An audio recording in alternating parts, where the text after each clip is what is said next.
Hello students, IB technical classes के अंदर आप सबका स्वागत है।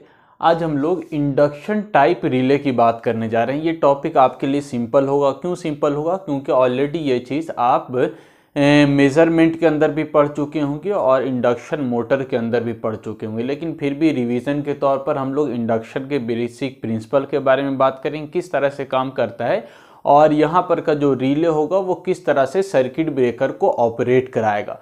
तो इंडक्शन रिले, तो सबसे पहले ये समझ लीजिए कि इंडक्शन रिले का मतलब ये किस पर काम करेगा, तो AC सप्लाई पर काम करेगा।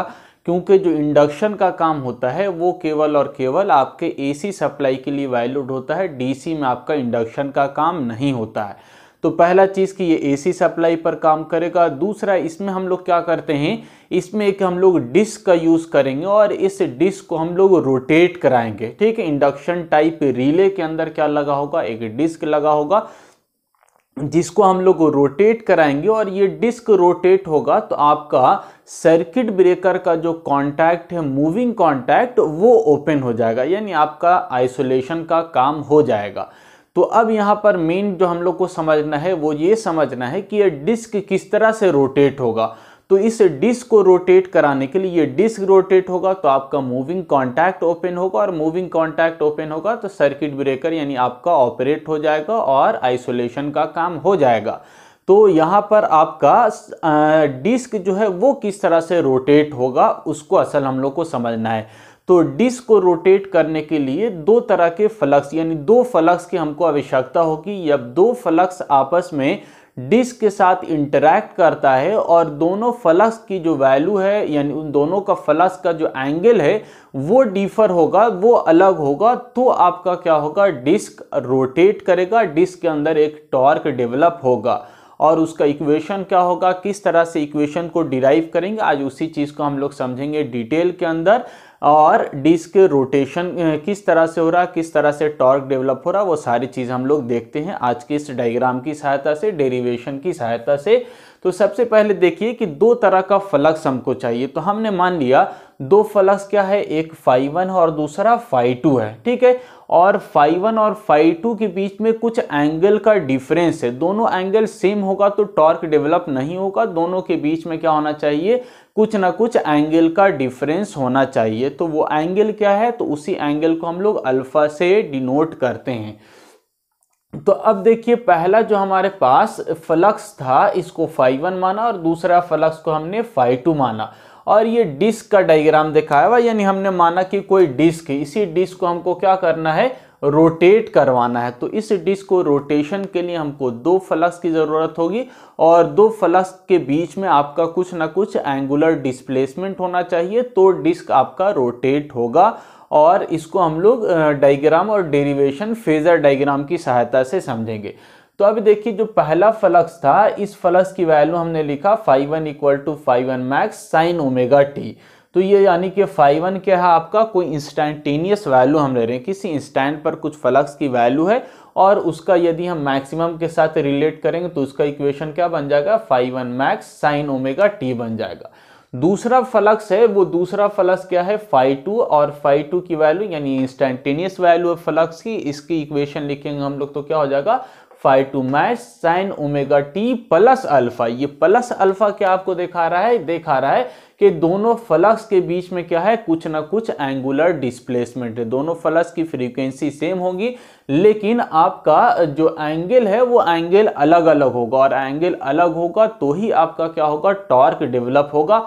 और एंगल जीरो हो जाएगा यानी दोनों का एंगल में कोई भी डिफरेंस नहीं है तो टॉर्क डेवलप नहीं होगा, वो आगे डेरिवेशन से आपको पता चल जाएगा। तो अब देखिए, दो फ्लक्स हमने दिखाया और दोनों फ्लक्स को दिखाया कि ये क्या हो रहा है, किसी डिस्क के साथ लिंक कर रहा है। और अब यहाँ से इंडक्शन का काम आपको मालूम, यानी इंडक्शन का प्रिंसिपल मालूम होगा कि जब चेंज होता हुआ फ्लक्स, तो ये कैसा फ्लक्स है, तो सबसे स्टार्टिंग में हमने बात किया कि ये AC सप्लाई के लिए बात हो रही है। तो AC सप्लाई मतलब अल्टरनेटिंग क्वांटिटी की बात हो रही है। तो यहाँ पर जो फ्लक्स मिलेगा वो भी अल्टरनेटिंग यानी चेंज होता हुआ फ्लक्स मिलेगा। और हमको मालूम है जब चेंज होता हुआ फ्लक्स किसी कॉइल से या किसी डिस्क से वो लिंक करेगा तो क्या करेगा, उसके अंदर भी ईएमएफ जनरेट कर देता है, ईएमएफ इंड्यूस कर देता है। ठीक है, इंडक्शन के प्रिंसिपल या ट्रांसफार्मर जिस सिद्धांत पर काम करता है उस सिद्धांत के अनुसार यहाँ पर भी काम होगा। और इंडक्शन के अनुसार यानी मान के चलते हैं Φ2 किसी डिस्क से लिंक किया और डिस्क से लिंक करने के बाद क्या होगा, इस डिस्क के अंदर एक ईएमएफ इंड्यूस कर देगा। और इस इक्वेशन हमने यहाँ पर लिखा, यानी कोई ईएमएफ फ्लक्स है और उस फ्लक्स की वजह से क्या होगा, जब फ्लक्स चेंज होता हुआ फ्लक्स किसी डिस्क से लिंक करेगा तो उस डिस्क के अंदर एक ईएमएफ इंड्यूस कर देगा और उसका नाम, यदि फ्लक्स 1 की वजह से हो रहा है तो E1 होगा, और सेकंड फ्लक्स अगर लिंक कर रहा है तो ईएमएफ जो जनरेट होगा उसका नाम हम लोग क्या दे देंगे, E2 दे देंगे। ठीक है, तो हमने माना अभी E2 यहाँ पर या E1 नहीं दिखाएगा, लेकिन समझिए काम क्या हो रहा है। तो काम हो रहा है कि फ्लक्स इस लिंक यानी इस डिस्क से लिंक किया, ये जो डिस्क है डिस्क से लिंक किया और डिस्क से लिंक चेंज होता हुआ फ्लक्स जब डिस्क से लिंक करेगा तो क्या होगा, ईएमएफ इंड्यूस करेगा। और यहाँ से जो ईएमएफ होगा वो कौन सा होगा, E2 होगा। और जब ईएमएफ इंड्यूस हो गया तो ईएमएफ की वजह से क्या होगा, करंट इंड्यूस होगा, यानी इस डिस्क के अंदर एक सर्कुलेटिंग करंट फ्लो होने लगेगा, जिस करंट को हम ईडी करंट कहेंगे और इसको हम I2 से डिनोट करेंगे। और सिमिलरली आपका फ्लक्स Φ1 है और Φ1 जब लिंक करेगा डिस्क के साथ, चेंज होता हुआ फ्लक्स लिंक करेगा तो डिस्क के अंदर एक ईएमएफ इंड्यूस होगा और उस ईएमएफ की वजह से यहाँ पर एक सर्कुलेटिंग करंट प्रोड्यूस होगा जिसको हम ईडी करंट कहेंगे और इसको हम लोग I1 से डिनोट करेंगे क्योंकि ये Φ1 की वजह से प्रोड्यूस हो रहा है। ठीक है, ये पहला चीज आपको समझ में आ गया होगा। अब देखिए रही बात करंट की डायरेक्शन की, यानी इस डिस्क के अंदर ये जो आपको रेड कलर से हमने देखा, ये डिस्क नहीं है, डिस्क के अंदर हमने करंट सर्कुलेशन देखा है। तो दो करंट देखा है हमने, यानी दो फ्लक्स आपका लिंक किया और दो करंट यहाँ पर सर्कुलेट हो रहा है। और इस करंट का जो डायरेक्शन होगा वो फ्लेमिंग का जो है, सॉरी आपका राइट हैंड थंब रूल जो होता है, उस राइट हैंड थंब रूल के अनुसार आपका करंट का डायरेक्शन होगा।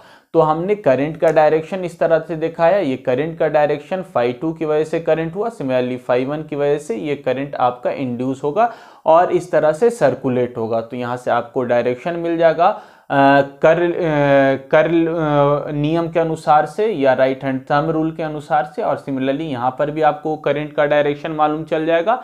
अब आपका करंट जब प्रोड्यूस हो गया तो अब क्या होगा उसको समझिए।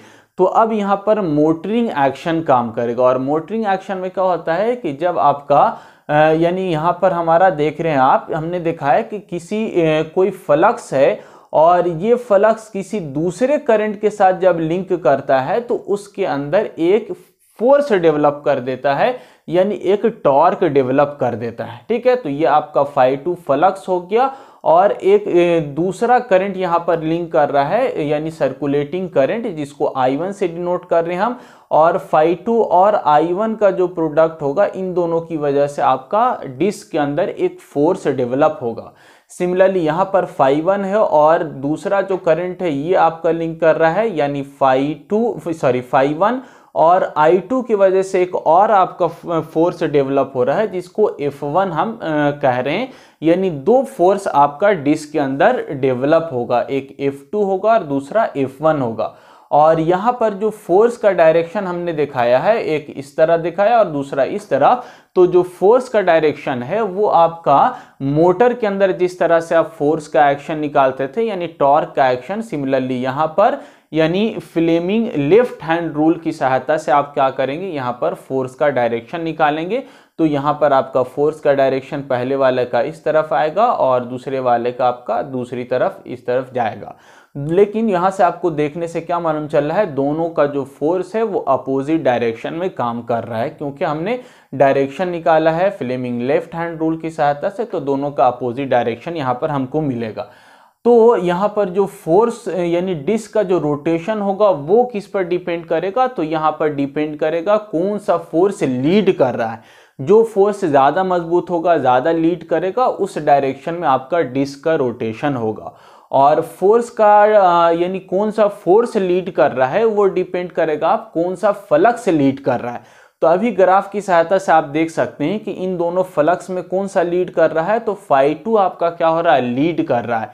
यानी फाई टू के वैल्यू कुछ आगे है, जिसकी वजह से आपका फोर्स 2 आपका लीड करेगा और उसके अनुसार आपका डिस्क का रोटेशन होगा। ठीक है, अब ग्राफ भी समझ लीजिए इसकी सहायता से। आई होप आपको ये वाला क्लियर होगा, पहले भी आपने देखा होगा, हमने फिर से अभी आपको बताया।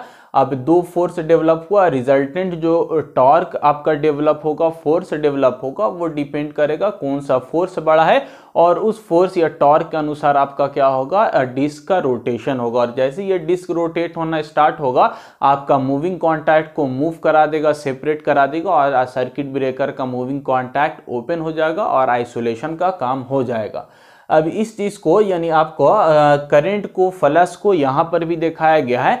तो हमने दो फ्लक्स दिखाया, पहले फाई 2 और फाई 1 दिखाया। तो फाई 1 लीड करेगा या लैग करेगा, तो हमने क्या माना है, हमने अपने मन से माना फाई 2 आपका क्या कर रहा है, लीड कर रहा है। कितना से लीड कर रहा है, तो प्लस अल्फा, यानी अल्फा एंगल क्या है, आगे चल रहा, और प्लस का मतलब लीड कर रहा है। तो दूसरा जो फ्लक्स है फाई 2, वो आपका फाई 1 को लीड कर रहा है, कितना एंगल से, अल्फा एंगल से। और जितना एंगल की वैल्यू होगी उसी के अनुसार लीडिंग आपका अल्फा की वैल्यू 90 होगी तो मैक्सिमम लीडिंग होगा, 0 है तो कोई लीडिंग नहीं, दोनों आपका इन फेज हो जाएगा। लेकिन हमने माना है कि अल्फा एंगल से क्या कर रहा है, फाई 2 लीड कर रहा है फाई 1 को। ठीक है, अब दूसरा चीज ये देखिए, फाई 1 की वजह से जो करंट प्रोड्यूस हो रहा है या ईएमएफ इंड्यूस हो रहा है वो लैगिंग नेचर का होगा, 90 डिग्री लैग करेगा। और फाई 1 क्या है, मैग्नेटिक है, यानी कॉइल की वजह से हो रहा है। तो आपका क्या होता है, जो E1 होगा वो 90 डिग्री लैग करेगा। तो फाई 1 से E1 आपका क्या है, 90 डिग्री लैग करेगा। और फाई 2 के साथ हमने यहाँ पर एंगल देखा है, ये वाला जो एंगल आपको दिख रहा है, ये एंगल फाई 1 और E1, फाई 2 और E2 के साथ है। तो आपका E2 क्या कर रहा है, लैग कर रहा है। अब दूसरा चीज ये समझिए कि E2 और I1 यानी ईएमएफ जो इंड्यूस हो रहा है E1 या E2, उसका साथ करंट का क्या रिलेशन होगा। तो ये ईएमएफ कहाँ पर इंड्यूस हो रहा है, तो डिस्क के अंदर रोटेट हो रहा है। और ये फ्लक्स कहाँ पर हो रहा है, तो फ्लक्स कॉइल जो बांधे हुए होंगे उस कॉइल के अंदर फ्लक्स हो रहा है। लेकिन ये ईएमएफ कहाँ इंड्यूस हो रहा है, तो जो डिस्क है इस डिस्क के अंदर ईएमएफ हो रहा है और उस ईएमएफ की वजह से क्या हो रहा है, circulating current, eddy current produce हो रहा है। तो ये ईएमएफ और करंट के बीच में क्या रिलेशन, यानी लीडिंग होगा या लैगिंग होगा या इन फेज होगा।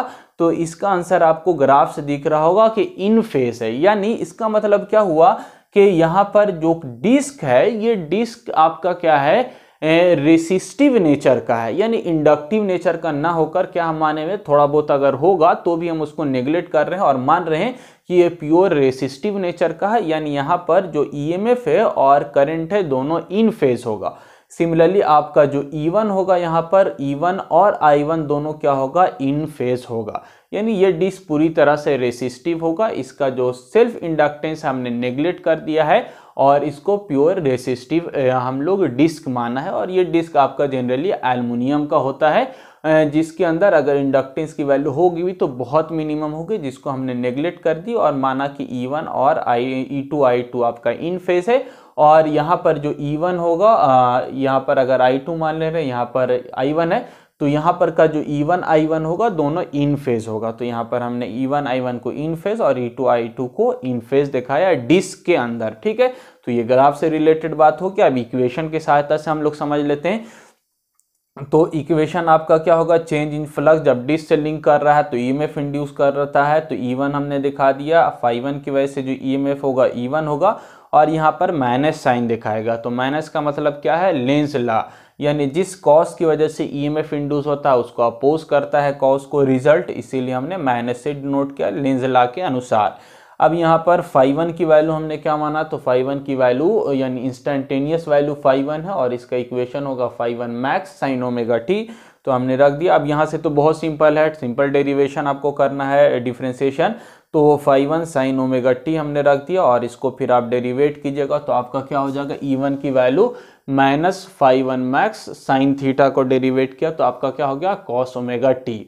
अब देखिए कॉस ओमेगा टी को हम क्या लिख सकते हैं, कॉस थीटा बराबर साइन 90 माइनस थीटा, ठीक है। और माइनस को हम अंदर लेके चले जा रहे हैं, इसीलिए थीटा माइनस 90 लिखा, और थीटा की जगह पर क्या है, यहाँ पर वैल्यू आपका ओमेगा टी है, ठीक है। तो यहाँ से आपका E1 के इक्वेशन क्या आ गया, φ1 साइन ओमेगा टी, 90 की जगह पर π/2 रख दिया, तो यहाँ से आपका E1 की वैल्यू निकल गई, ठीक है।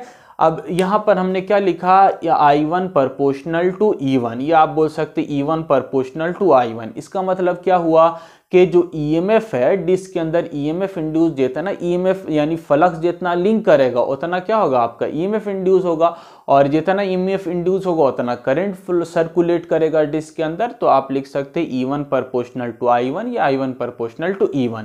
अब E1 का तो वैल्यू हमने निकाला, तो E1 प्रोपोर्शनल किसका, φm sign omega T minus π/2, या डायरेक्ट आप कॉस ओमेगा टी लिख सकते हैं। तो I1 proportional to E1 proportional to φ1 max cos omega t, ठीक है। यहाँ से एक चीज हम लोग को मालूम चला। दूसरा, अब ये देखिए सेकंड फ्लक्स और सेकंड EMF, सेकंड करंट के लिए बात कर रहे हैं, तो दूसरा जो इक्वेशन आपका हम बनाएंगे वो किसकी सहायता से, सेकंड फ्लक्स यानी φ2 की वजह से आपका EMF इंड्यूस होगा, तो change in flux with time क्या करेगा, आपका EMF इंड्यूस करेगा, तो E2 इंड्यूस हो गया, EMF इंड्यूस हो गया, और माइनस साइन आपका लेंज लॉ को दर्शा रहा है, ठीक है। φ2 की वैल्यू क्या माने में हम लोग, cos omega t plus alpha, तो आपका क्या हो जाएगा φ2 max sine omega t plus alpha, ठीक है। तो वो वैल्यू रख दिया, डेरिवेट कर दिया आप, तो डेरिवेशन के बाद क्या है आपको, cos omega t plus alpha, ठीक है। डेरिवेशन करने के बाद φ2 बाहर आ जाएगा, इसका डेरिवेशन की जगह डिफरेंशिएशन की जगह तो cos omega t plus alpha मिलेगा। तो अब यहाँ से आप क्या लिख सकते हैं, सेम पहले की तरह आप लिख सकते हैं E2, या आप लिख सकते हैं I2 प्रोपोर्शनल टू E2, यानी जितना EMF होगा वो उसके अनुसार आपका करंट की वैल्यू प्रोपोर्शनल होगी। और E2 की वैल्यू क्या हमने डिराइव किया है, proportional φ2 max cos omega t plus alpha. अब यहाँ पर एक चीज ध्यान से देखिए, यहाँ पर क्या लिखा गया है, आपका जो टॉर्क डेवलप होगा या फोर्स डेवलप होगा वो किसकी वजह से हो रहा है, कोई एक फ्लक्स किसी दूसरे करंट के साथ लिंक कर रहा है, यानी φ2 किसके साथ लिंक करेगा, जब I के साथ इंटरैक्ट करेगा तो φ2 और I1 के इंटरैक्शन से क्या होता है, डिस्क के अंदर टॉर्क डेवलप होता है। तो φ2 और I1 की वजह से आपका F2 यानी टॉर्क या फोर्स 2 डेवलप होगा डिस्क के अंदर, और आपका φ1 और I2 के इंटरैक्शन से टॉर्क आपका डेवलप होगा, जिसको हम F1 या T1 से डिनोट करेंगे, ठीक है। तो उसी बात को यहाँ पर लिखा गया है, जो T1 होगा टॉर्क 1 वो प्रोपोर्शनल होगा F1 के, या आप कह सकते हैं प्रोपोर्शनल होगा φ1 और I2 के, यानी φ1 इंटरैक्ट जब करेगा I2 के साथ तो डिस्क के अंदर एक टॉर्क डेवलप करेगा, वो प्रोपोर्शनल होगा φ1 और I2 के। सिमिलरली आपका T2 यानी टॉर्क 2 किसके प्रोपोर्शनल है, F2 के, फोर्स 2 के, और फोर्स 2 किसके प्रोपोर्शनल है, तो I1 और φ2 के, तो I1 एंड φ2 के, ठीक है। तो ये वाली वैल्यू बस अब कुछ नहीं करना है, दोनों को सब्स्टिट्यूट कर देना है। और यहाँ पर हमने क्या लिखा, T यानी रिजल्टेंट जो टॉर्क होगा या रिजल्टेंट फोर्स होगा वो किसके प्रोपोर्शनल होगा, F2 minus F1। F2 minus F1 क्यों है, क्योंकि आपका दोनों अपोजिट में है, F1 और F2 क्या है, अपोजिट डायरेक्शन में दोनों टॉर्क काम कर रहा है या फोर्स काम कर रहा है, इसीलिए माइनस हमने लिखा। और पहले किसको लिखा, F2 को लिखा। पहले क्यों लिखा, क्योंकि F2 क्या कर रहा है, सबसे पहले हमने बात किया कि F2 आपका φ2 की वजह से डेवलप हुआ, और φ2 क्या है आपका लीड कर रहा है, इसीलिए हमने पहले F2 लिखा और बाद में F1 लिखा, ठीक है।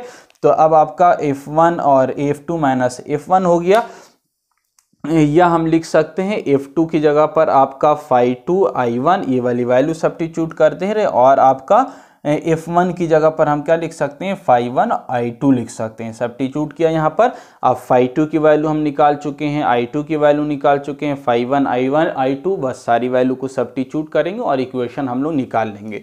तो φ2 की वैल्यू क्या है, तो φ2 की वैल्यू यहाँ से ले लेंगे हम लोग, φ2 की value φ2 max cos sine omega t plus alpha. तो आपका टी नेट जो होगा रिजल्टेंट टॉर्क वो प्रोपोर्शनल होगा φ2 m sign omega t plus alpha into I1। तो I1 की वैल्यू हमने क्या निकाला है, I1 की वैल्यू हमने निकाला है φ1 max cos ओमेगा t, तो φ1 max cos ओमेगा t रख दिया।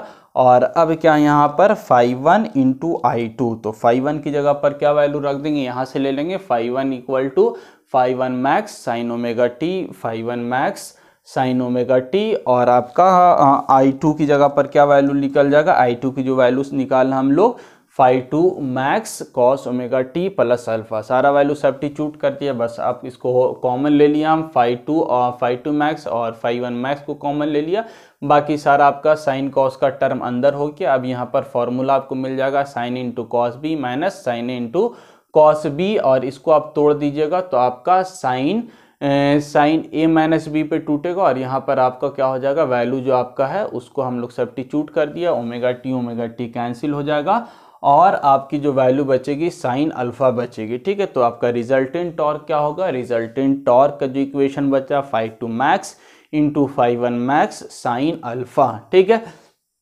या अच्छा यहाँ पर जो φ2 और φ1 है ये क्या है, मैक्सिमम वैल्यू है। सिमिलरली हम इसको आपका यानी यही आपका मेन इक्वेशन हो गया। इस इक्वेशन को हम लोग इसी इक्वेशन पर आपका सारा जो इंडक्शन रिले है वो काम करेगा। और यहाँ पर एक चीज़ और हमने लिखा, वो क्या लिखा, यानी रिजल्टेंट टॉर्क प्रोपोर्शनल आप लिख सकते हैं φ1 इंटू φ2 साइन अल्फा। और यहाँ पर का φ1 φ2 आपका इंस्टेंटेनियस वैल्यू नहीं हम मान रहे हैं, क्या मान रहे हैं, φ1 और φ2 क्या है, आरएमएस वैल्यू। ठीक है, ये क्या है, आरएमएस वैल्यू। तो सेम इक्वेशन आपका आरएमएस के लिए भी वैल्यूड होगा। अभी जो हम लोग सॉल्व किए हुए हैं वो मैक्सिमम वैल्यू यहाँ पर आया, और सेम इक्वेशन आपका आरएमएस के लिए भी होगा। लेकिन मेनली तौर से जो आपको समझना है वो 2-3 पॉइंट यहाँ से कंक्लूजन के अंदर समझना है, वो क्या है। तो पहला चीज़ ये आपको इस इक्वेशन से समझ में आ गया कि जो रिजल्टेंट टॉर्क है वो आपका φ1 और φ2 और साइन अल्फा पर डिपेंड करता है। दूसरा चीज़ आपका क्या मेन इंपॉर्टेंट चीज़ है, वो ये है कि अल्फा आपका बहुत इंपॉर्टेंट रोल निभाएगा। अल्फा कहने का मतलब यदि अल्फा की वैल्यू 0 है, यानी अल्फा आपका दोनों फ्लक्स के बीच में कोई भी डिफरेंस नहीं है, दोनों के बीच में कोई डिफरेंस नहीं है और एंगल 0 है, तो आपका रिजल्टेंट टॉर्क की वैल्यू क्या होगी, आप यहाँ से इक्वेशन से देख ली, साइन जीरो की वैल्यू रखी हो तो क्या आएगा, 0 आएगा, और साइन 0 के बाद मल्टीप्लाई कीजिए φ1 φ2 से तो रिजल्ट आपका 0 मिलेगा, यानी रिजल्टेंट टॉर्क क्या हो जाएगा, 0 हो जाएगा। यदि आपकी अल्फा की वैल्यू यानी दोनों फ्लक्स, दोनों मैग्नेटिक क्षेत्र के बीच में कोई भी आपका फेस एंगल का डिफरेंस नहीं है तो कोई भी टॉर्क डेवलप डिस्क के अंदर नहीं होगा। ठीक है, ये पहला चीज। दूसरा आप यह कह सकते हैं मैक्सिमम टॉर्क कब डेवलप होगा, तो मैक्सिमम टॉर्क डेवलप होगा यदि आपका फेस डिफरेंस क्या हो जाए, 90 डिग्री हो जाए, और 90 की वैल्यू क्या हो जाएगा, 1 हो जाएगा, यानी आपका जो टॉर्क होगा रिजल्टेंट टॉर्क वो मैक्सिमम होगा यदि आपका एंगल मैक्सिमम है यानी 90 डिग्री है तो। ठीक है, ये एक बात। दूसरा बात आपका क्या है, दो फ्लक्स की वजह से टॉर्क डेवलप हो रहा है, तो टॉर्क रिजल्टेंट टॉर्क का जो डायरेक्शन होगा वो किस डायरेक्शन के अंदर रोटेट होगा, तो जो फ्लक्स लीड करेगा उस फ्लक्स के डायरेक्शन में आपका क्या होगा, डिस्क का रोटेशन होगा। ठीक है, तो ये कुछ इंपॉर्टेंट बात थी, और इसी आधार पर हम लोग अब क्या करेंगे, जो different type of induction relay है उसकी हम लोग बात करेंगे। और डिफरेंट टाइप इंडक्शन रिले के अंदर आपका शेडेड पोल है, आप मोटर के अंदर भी पढ़ा होगा, shaded motor, single phase motor के अंदर आपने पढ़ा होगा। और इसी तरह आप बहुत सिंपल, आप आसानी से, मेनली तौर से अब हम लोग क्या करेंगे, दो तरह का फ्लक्स प्रोड्यूस करेंगे और दो तरह के फ्लक्स को डिस्क के साथ लिंक कर देंगे, और डिस्क के अंदर आपका क्या होगा, टॉर्क डेवलप होगा, और टॉर्क की वजह से वो रोटेट होगा, रोटेट होने की वजह से मूविंग कॉन्टैक्ट ओपन होगा, और सर्किट ब्रेकर आपका आइसोलेशन का काम करेगा। तो आज के लिए इतना ही, आई होप आपको समझ में आ गया होगा। Thank you.